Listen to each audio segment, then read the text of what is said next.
In today's video, I'm going to teach you how to calculate dates in Smartsheet. By the end, you'll know how to set up your sheet with start and end dates, create a calculation column, and build a simple formula that returns the number of days between two dates. First, open Smartsheet and navigate to the sheet where you want to work. You can use any existing sheet. We're just going to add a couple of columns and a quick calculation. Once your sheet is open, add a new column using the plus icon at the far right of your column headers. When the column type menu appears, choose Date. Name this column Start Date so it's clear what belongs there. Repeat the same process to add a second date column and name it End Date. Using the date type gives you a date picker and ensures Smartsheet treats values as actual dates, which is essential for calculations. Next, add one more column with the plus icon. This time, choose the text number type and name it Compute Date. We'll use this column to display the result of our calculation.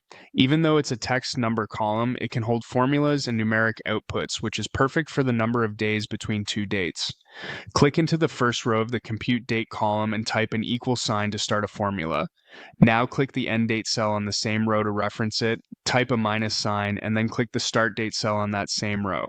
Your formula now subtracts the start from the end, which tells Smartsheet to calculate the duration in days. This is a built-in behavior. When you subtract one date from another, Smartsheet returns the difference as a number of days. Confirm the formula by selecting Apply. You should see a number appear in the Compute Date cell.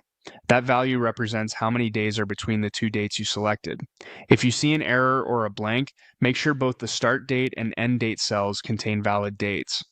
Also keep in mind that if the end date is earlier than the start date, you'll get a negative number, which can be helpful for spotting overdue items. That's all you need to set up a clean, repeatable date calculation.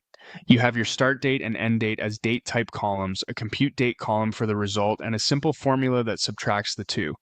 This approach keeps your data organized, easy to read, and ready for reports or dashboards. Thanks for watching, and now you know how to calculate dates in Smartsheet with confidence.